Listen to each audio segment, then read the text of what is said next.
Bianca's POV. Nagising ako nang maramdaman ko ang paghaplos ng palad sa buhok ko. Dahan-dahan kong idinilat ang mga mata ko upang tignan kung sino yon at laking gulat ko dahil si Wilbert yon. Wilbert? Anong ginagawa mo? Talagang napabangon ako bigla. Bakit ako nandito? Nasaan si Warren?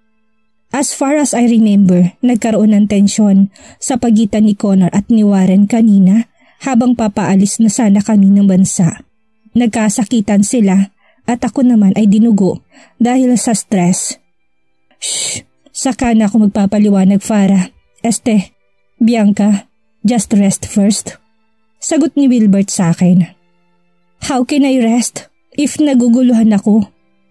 Si Wilbert, bakit siyang kasama ko ngayon? Ang alam ko, sinugod ako sa ospital kanina at ano ba talagang ginagawa ko dito? Nasa ospital ako kanina Yung baby ko, kamusta? Anong ginagawa ko dito? Napahawak ako sa tiyan ko dahil bigla akong natakot para sa anak ko. Paano kung may nangyari sa kanyang masama? Hindi ba dapat ay nasa ospital pa ako? Yes, Bianca. Iuwi na kita sa bahay mo. Okay naman daw si baby kaya pwede ka nang umuwi. Kailangan mo raw munang magpahinga. Dinugo ka dahil sa stress kaya kinuha muna kita sa mga taong nagbibigay sa'yo ng matinding stress. Hindi ka matatahimik kung malapit ka sa kanila, lalo na kay Connor. Alam na niyan tungkol sa pinagbubuntis mo. Sigurado akong guguluhin ka niya. Maging si Warren, hindi siya ang taong makakatulong sa'yo. Palagi lang kayong guguluhin ni Connor. Paliwanag ni Wilbert. No, Wilbert! Paghangal ko. Tawagan mo si Warren dahil kailangan kong tulong niya. Sino ka para magmagandang loob sa akin? Pagtataas ko ng boses. Yes, Wilbert has been good to me pero hindi siyang taong dapat kong pagkatiwalaan ko ngayon. Matalik siyang kaibigan ni Connor at hindi ako naniniwala na ilalayo niya ako kay Connor. Paniguradong ibabalik niya lang ako sa kaibigan niya. Bagay na ayaw ko nang mangyari. Bianca, I don't know how to say this, but you have to come with me. May importante kang kailangang malaman. Kung iniisip mo na ibabalik kita kay Connor, please, maniwala ka na hindi ko gagawin yun. Magtiwala ka lang na nasa mabuti kang kamay. Walang mangyayaring masama sa inyo ng baby mo sa pagsama mo. Ilalayo ko kayo kay Connor. Paliwanag niya. Like, I didn't get it. It's like, inuuto niya lang ako. Please Wilbert, huwag na tayong maglokohan dito. Kaibigan mo si Connor kaya bakit ako maniniwala sa'yo? Nagdadalang tao ako at hindi ko na kayang makisama kay Connor. Sobra-sobra ng sakit na nararamdaman ko ngayon kaya huwag mo na akong ibalik sa sitwasyong makakasakit muli sa akin. Sa amin ng baby ko. Tapos na kami ni Connor kaya huwag ka na mangialam. Pakiusap. Paano ako makakapag-move on kung ganito? The world left me with no choice. Nanghihina ako't nagdadalang tao. Nasa sasakyan ako kasama ang taong matalik na kaibigan ni Connor at sa mga oras na to ay wala akong kakayahan upang makatakas. Tanging pakiusap ko lang ang kaya kong gawin. Why would I? Bakit kita ibabalik sa taong yun? Narinig ko rin ang lahat ng pag-amin niya, Bianca. Kahit sinong lalaki ay maawa sa babae sa ginawa ni Connor. Bianca, nandito ako para tulungan ka. Hindi kita ibabalik kay Connor dahil... Seryosong sabi ni Wilbert na parang naiiyak. Hindi ko siya maintindihan. Wala kaming malalim na samahan para maging concern siya sa akin ng ganito. Dahil ano? Dahil magkapatid tayo, Farah. Napakaseryoso ng pag-uusap namin pero natawa ako sa rason ni Wilbert. Anong magkapatid? Ano, Farah? Are you insane, Wilbert? Ano bang sinasabi mo? Hinawakan niya ako sa dalawang kamay at tinignan ng mata sa mata. Nakakatawa no, pero totoo, Bianca. Magkapatid nga tayo. Napakaliit ng mundo at mapaglaro. Ang kapatid ko pala na matagal ko nang hinahanap ay nasa paligid ko lang pala. Si Sally. Siya ang kinalakyan mong ina, hindi ba? Si Sally, hindi mo siya tunay na ina. Katulong namin siya at siya ang inutusan ni Daddy na maglayo sa'yo dahil anak ka niya sa ibang babae. Sa kasamaang palad, hindi ka ibinalik ni Sally. Nakamatayan na ni Daddy ang paghahanap sa'yo. It took me so long to find you. Nasa paligid lang pala kita, Farah. Wilbert, ito na ata ang pinaka-corny joke na narinig ko. Ano bang sinasabi mo? Hindi kita maintindihan. Bakit kilala mong nanay ko? Anong kapatid kita? Sinong Farah? Wilbert, ang bigat at ang gulo-gulo na ng buhay ko. Huwag ka na sumabay, please. Wala akong oras para maniwala sa mga sinasabi mo. Oo, naniniwala ako mabait ka, pero sana huwag ka namang gumawa ng kwento. Ibalik mo na lang ako kay Warren, pakiusap. Hindi ako nagjo-joke, Bianca. Totoo ang lahat ng narinig mo. Before the DNA tell us the truth, may 3 nunal ka sa balikat na magkakasunod. Nasa last will ni Daddy ang lahat. Bianca, gusto ni Daddy na maranasan mo mga bagay na ipinagkait sa'yo ng panahon. Go home with me. The house is waiting for my long-lost younger sister. Forgive your kuya cause I'm too late to find you. Kung alam ko lang na ikaw ang kapatid ko, sana noon pa kita nilayo kay Connor.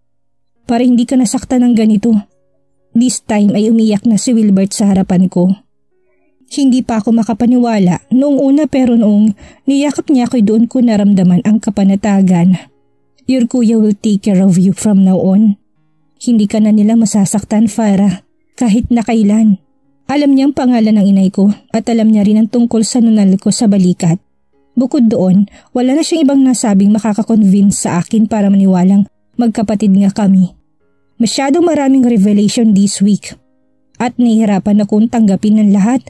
Naging emosyonal na rin ako dahil habang yakap niya ako ay para bang nakaramdam ako ng kasiguraduhan.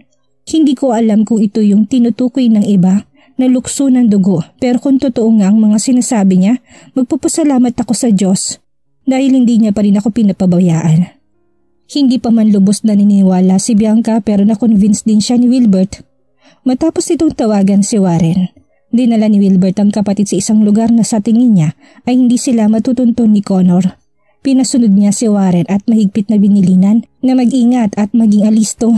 Buo na kasi ang desisyon ni Wilbert na iuwi na ang kapatid at talagaan ang pagbubuntis nito. Maging si Warren ay hindi makapaniwala sa mga nalaman. Alam niyang may kapatid si Wilbert na matagal nang hinahanap at minsan na niya itong sinasamahan at tinulungan sa paghahanap. Hindi makapaniwala si Warren na ang nakababatang kapatid pala ni Wilbert ay si Bianca, na siyang si Farah pala. Somehow, Warren feels secured and relieved. DNA test na lang ang inintay at papayag na si Bianca na sumama kay Wilbert. Kapag nagkataon, hindi na siya mag-aalala kay Connor. Sa mga kwento pa lang ni Wilbert ay matinding naging galit dito kay Connor sa ginawa sa kapatid. At laking pasalamat ni Warren na hindi siya nakasama sa galit ni Wilbert. 99.9% magkapatid nga tayo, Wilbert. Oh God! Salamat at dinadala mo pa rin ako sa direksyon kung saan magiging maayos ang buhay ko. Yes, thank you talaga kay Lord. Akalain mo mahanap pa kita? Mahal na mahal kita, kapatid ko. Masaya si Bianca dahil si Wilbert ay hinanap siya. Until now, hindi mag-sink-in kay Bianca ang lahat na siya pala si Farah Cheng, anak ng yumaong si Walter Cheng. Isang bilyonaryo na sa tanyag ang pangalan sa buong bansa. Kilala sa pagsusulong ng turismo at ganda ng Pilipinas. Si Walter ay ang nagmamayari ng ilan sa mga tanyag na isla o tourist spot dito sa Pilipinas. Ekta-ektaryang lupain, hotel, casino, resort at marami pang negosyo. Natutuwa si Bianca dahil kahit na nasabing anak lang siya nito sa labas ay nag-iwan ito ng will at ayon kay Wilbert ay may mana siyang makukuha. Masaya si Bianca dahil hindi na niya po problemahin kung paano palalakihin ang anak nila nang hindi hihingi ng tulong kay Connor. Samantala, nang umuking ng pakiramdam ni Bianca, ay lumipad na sila patungong Visayas kung saan naroon ang kanyang tunay na tirahan. Ang bahay na naghihintay sa kanya na matagal ng panahon, na bagamat anak si Bianca sa labas ay pinangalan pa rin sa kanya ang mansyon ni Don Walter Cheng. Ang lahat ng kayamanan nito ay paghahatian nila ni Wilbert. Isang napakalaking mansyon na kulay puti. May malaking swimming pool at magarang hardin. Doblehin mo ang laki ng mansyon na tinitirhan ni Connor. Ganong kalaki ang bahay ng mga Cheng. Pagdating nila sa mansyon ay mainit silang sinalubong ng mga tauhan sa mansyon. Hindi man ngayon ang oras para ipakilala si Farah sa lahat ay sinisigurado pa rin ni Wilbert na mararamdaman ni Bianca ang pagmamahal ng isang kapamilya. Welcome home, Farah. Itong buhay na matagal na naghihintay sa'yo. Simula ngayon, kakalimutan mo ng nakaraan mo't ang naging buhay mo bilang si Bianca. From now on, Farah ng pangalang gagamitin mo bilang Farah naman talagang pangalan mo. Kalimutan mo ng lahat ng taong minahal ni Bianca. You are Farah Cheng, hindi basta-bastang pangalan mo. Hindi kayang takutin ni numan. At hindi na magpapaloko sa sinuman. Maraming plano si Wilbert para kay Farah. Isa na doon ay patatagin ang loob nito't palakasin siya bilang isang babae. Ipinangako ni Wilbert sa kapatid na hindi na ito masasaktan ni numan dahil nasa pangangalaga na niya ito. Time flies so fast. Connor's POV. It's been 2 years since Bianca left me. Buhat na umalis siya para na akong nawala ng gana sa lahat. I almost kill myself taking more sleeping pills. Hindi kasi ako dalawin na antok dahil tuwing pumipikit ako yung mukha ni Bianca nakikita ko itong mga masasaya naming alaala. Sising-sisi ako dahil hindi ko na ipinaramdam sa kanya kung gaano ko siya kamahal. Sising-sisi ako dahil hindi ko na ipagtapat sa kanya na totoo ako sa feelings ko sa kanya. Umalis siya na matindi ang galit sa akin. Hinanap ko siya kung saan-saan pero tama si Warren. Hindi ko makikita ang taong ayaw magpakita. Sobrang lungkot at pangungulila ko. Araw-araw nilulunod kong sarili ko sa inom ng alak. Iniisip na wala ng kwentang mabuhay pa dahil wala akong kwentang tao. Sobrang sakit isiping umalis si Bianca ang nagdadalang tao. She chose to be alone rather than to be with me. Nahihirapan akong isipin kung paano niya makakayanan na magdalang tao at manganak nang wala ako sa tabi niya. Sigurado sa mga oras na ito ay nakapanganak na siya at mag-isa niyang binubuhay ang anak namin. Hindi ko alam kung babae ba o lalaki ang anak namin. Hindi niya ako binigyan ng pagkakataon na itama ang lahat. I'm in distress. Ang hirap isipin dahil sa dami ng pera ko at liit nitong Pilipinas ay hindi ko pa rin mahanap ang mag-ina ko. Gustong-gusto ko nang wakasan ang buhay ko kesa naman sa araw-araw akong pinapatay ng matinding kalungkutan. Pakiramdam ko hindi sapat ang buhay ko para maging kabayaran para mapatawad ako ni Bianca. I missed her so much. It's unbearable. And I don't know what to say. Nag-move on ng lahat at tangi ako na lang hindi.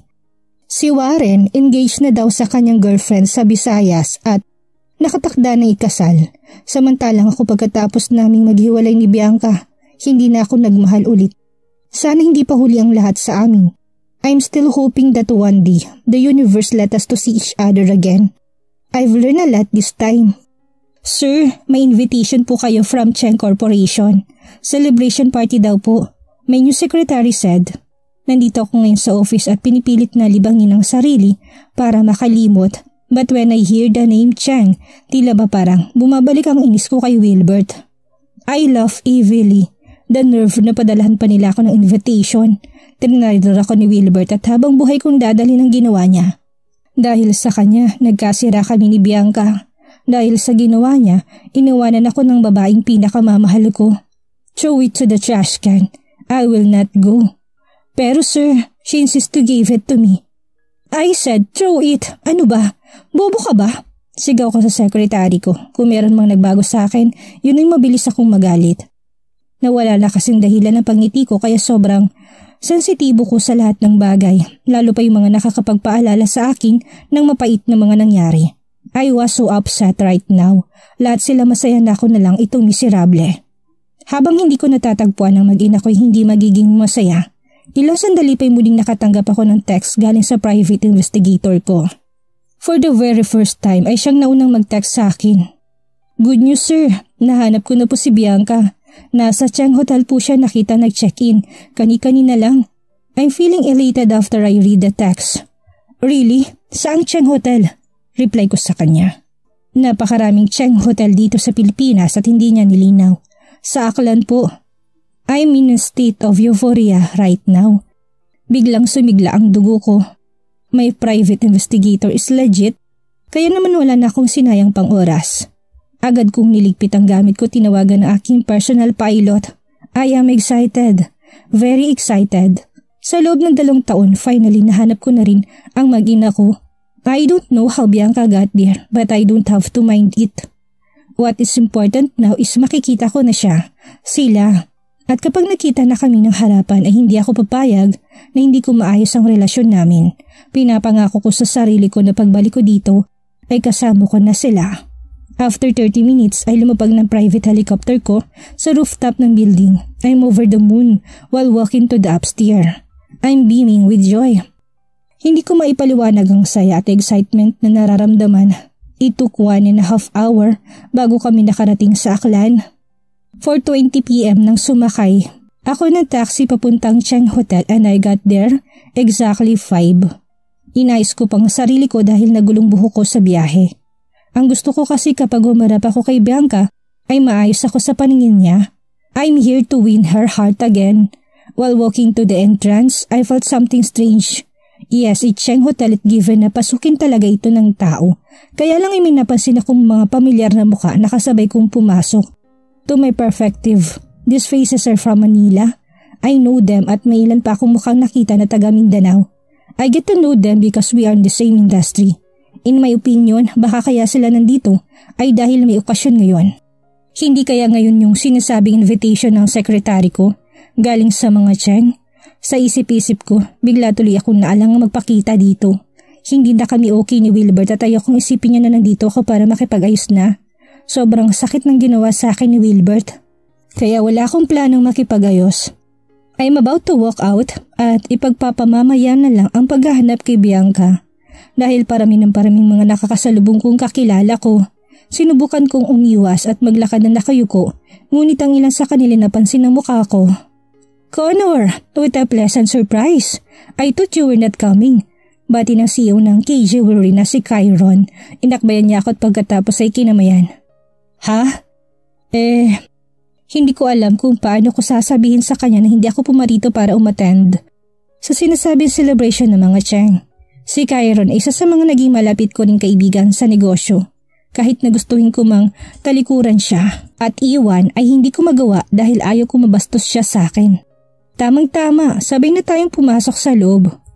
Pero napapikit na lang ako ng mariin. Kyron left me with no choice but to go with him inside the event hall. When we were inside, Kyron invited me to drink champagne first because the program hadn't started yet. We talk about things more on Cheng family which I don't like to be our topic. Alam mo ba, hindi ko rin balak umattend dito dahil hindi ito tungkol sa negosyo. But because Wilbert is my friend, gusto ko makiselebrate sa kanya. Interesado rin ako kung sino yung ipapakilala niyang CEO na magmamanage ng ilan sa napakarami nilang negosyo. Kyron said, to be honest, ako din ayoko sanang umattend dito. It happens na inila mo lang ako dito. Me and Wilbert are not good since 2 years ago. Hindi ko siya gusto makita kaya alis na din ako maya-maya. Pagtatapat ko kay Kyron, sabay simsim ng kupita na may champagne. Oh, sorry. I forgot. I understand. Sagot niya ng maalalang mapait na pagtatapos ng pagkakaibigan namin ni Wilbert. Matagal-tagal din kami nagkwentuhan at marami-rami ring alak na nainom. Nang mapansin kong dumadami ng tao at nagsisimula na yung program, ay nagpaalam na ako kay Kyron na mauuna na. Naunawaan niyang pag-iwas ko. Wilbert starts the program while I'm walking towards the exit. Hindi ko alam kung bakit may kung ano sa akin ang pumipigil na lumabas ako. Pakiramdam ko ang bigat-bigat ng bawat hakbang ko. I am 3 steps closer to the door to exit when I hear the host saying, "A blessed evening to all of you. It is an honor for us to see you and arrive at this place. Just so you know, this night is important to the Chang family because this night is also the day to introduce the long-lost heiress of the Chang family. So I will not delay any longer. We will introduce the new CEO of the corporation, Miss Farah Cheng, the daughter of Don Walter Cheng and the long-lost sister of mine. Let's give her a warm welcome." Napahinto ako sa aking narinig. Sa wakas pala ay nahanap na rin ni Wilbert ang kapatid niya na matagal na niyang hinahanap. Hindi na sana ako mag-aabalang lumingon kaya lang ay naging curious pa rin ako. Out of feelings, tinignan kong sinasabing matagal nang hinahanap na heredera ng mga Cheng. She's like an angel come down from the sky. My jaw dropped wide open when I saw her walking down the stairs. Tila nag-slow motion ng lahat. My throat dry. Bianca? I felt so devastated. I messed up my hair. Paano nangyari si Bianca nawawalang kapatid ni Wilbert na tinatawag nila ngayong Farah? Siyang matagal nang hinahanap ng kapatid ni Wilbert? Ang anak ni Don Cheng sa ibang babae? Si Bianca ko? Itong nalaman ko sa pagkatao niya ang nakakapanghina. I can't stand straight. I just watching her standing in front of the stages, smiling to everyone. I just keep in asking, how did this happen? At first I didn't recognize her. She looked so elegant. She's very pretty in her long black shimmer dress. Kulang ang salitang maganda para sabihin sa kanya yon. Nandito ako, Bianca. Hindi ka ba titingin sa akin? I am here standing numb and fragile. Look at me, Bianca. I hate seeing this. It's kill me. All of the eyes on her. Imbes na matubay galit ang nararamdaman ko. How they can give her a party like this? How they can act like they didn't do a big scene to her? As far as I know, pinamigay nilang batang yun dahil anak ito sa labas ni Don Cheng at makakasira sa reputasyon ng pamilya nila. Na kaya hinahanap ni Wilbert si Farah ay dahil para lang sa mamanahin. I felt mad to Wilbert. I want to laugh, sarcastically. Kaya pala, ngayon intindihan ko na kung bakit pinagsira niya kami ni Bianca. Yun ay dahil alam ko ng tungkol sa bagay na to. How can I get her down in that stage? Gusto ko magwalat kunin siya at isama palayo sa mga taong nandito. Gusto ko siyang kagalitan dahil sa pagsama niya sa kapatid niya. Gusto ko siyang kausapin para magmakaawa. Kaso natatakot ako dahil baka dito na rin niya tapusin ang lahat. Ibang-iba na si Bianca ngayon. Lalo siyang gumanda. The way she speaks, looks, and smiled, lalo ako natatakot dahil baka hindi na niya ako kilala. Nakakatawa dahil ako na ngayon ang humihingi ng atensyon niya. Am I being selfish for wanting na dapat ay sa akin na ang mga ngiti niya? Ang atensyon niya? Ang puso niya? Ibang-iba na siya. She looks so genuinely happy. Ang nasa isip ko lang ngayon ay kailangan hindi matapos ang gabing itong hindi kami nagkakaayos. I missed her so much. Gusto ko nang masilayan na naging anak namin. I patiently waiting until I have a chance to talk with her. Talagang pasimple kong sinundan si Bianca saan man siya magpunta. At itong gagong si Warren na palagi nagiging sagabal. And I have no idea what their real score. But I don't care. Babawiin ko si Bianca sa kahit na nung parang kailanganin. When Bianca went to the garden, I followed her immediately. Walang gaanong tao, just between the two of us. Bianca, hinila ko siya sa braso at pilit na pinaharap sa akin. Nagulat siya na makita akong humila sa kanya. Magrereklamo sana siya ngunit agad ko siyang pinatahimik sa pamamagitan ng halik. Sobrang tagal kong nangulila sa mga halik niya, kaya naman kahit na nagpupumiglas siya at pumikit ako't dinama ang matamis ng kanyang halik. It was just like a dream come true for me. Ngayon ko lang naramdaman na sumaya muli ang puso ko. Kiss me back, Bianca. Sa isip-isip ko, hindi ko alam kung gaano katagal ang ginawa naming paghahalikan, bastang alam ko lang ay nalasahan kong pait ng kanyang luha. Hindi makakapagsinungaling ang nararamdaman namin. I know there's still a spark. Naramdaman ko yun kaya lang ay may humila sa akin mula sa likod at sumapak sa mukha ko. The heck of you are doing to Farah? Si Wilbert pala. Hindi ko naramdaman ang sakit ng pagsuntok niya sa akin. Dahil mas ako ng sakit ng ilayo nila sa nakaramdam pa akin si Bianca ko. O ikaw pala Wilbert. Tss, ganito mo ba i-welcome ang brother-in-law mo?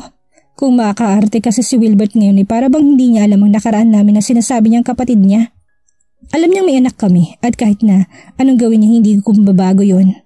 Hindi ako gumanti sa suntok niya dahil ang atensyon ko na kay Bianca. I badly want to talk to her. Nakatingin kami ng mata sa mata. I am pleasing her. I am begging for the forgiveness but she refused. Tinalikuran niya lang ako. Hindi ko naintindihan ang sinasabi mo, Connor. Kung nahihibang ka na, huwag ka dito magpalabas. Leave Farah alone. Hindi kanya kilala kaya maling ginagawa mong paghalik sa kanya. Guard, ilabas niyo siya rito. Ikaw ang nahihibang Wilbert. Kahit nasabi mong Farah ang pangalan niya, siya pa rin si Bianca. Siyang babaeng mahalikot ang ina na anak ko kaya wag mo sasabihin na mali ang ginawa kong paghalik sa kanya. Kung may mali dito, ikaw yun. We both all know kung bakit may hinahanap si Farah. Kinawelyuhan niya ako pero hindi ko pa rin ako gumanti. Kahit saktan niya ako sa harap ng maraming tao, nandito ako hindi pa rin ako gaganti. Gusto kong patunayan kay Bianca na sincere ako. Tangina ka, Connor. Tahimik na kami kaya huwag ka nang manggulo. Umalis ka na bago pa magdilim ang paningin ko sa'yo. Wala dito yung maginang sinasabi mo at pwede pang irespeto mo yung party ng kapatid ko? Guard! Sige na, ilabas niyo na lalaking to. Hindi ako aalis dito hanggang hindi ko nakakausap si Bianca. Bianca, mag-usap tayo. Kausapin mo ko. Kinuha ni Warren si Bianca at nilayo sa amin ni Wilbert, lalo tuloy akong nagpumilit na lapitan siya. Tumakbo ko para habulin siya pero wala akong ni kahit nakatiting na salita na nakuha mula sa kanya. Tingnan mo ko, Bianca, sa mata. Please, ayusin natin to. Parang awa mo na.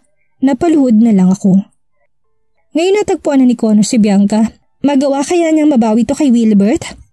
Magawa pa kayang tanggapin ni Bianca si Connor sa kabila ng mga nagawa nitong kasalanan sa kanya? Yan ang ating aalamin sa susunod nating kabanata.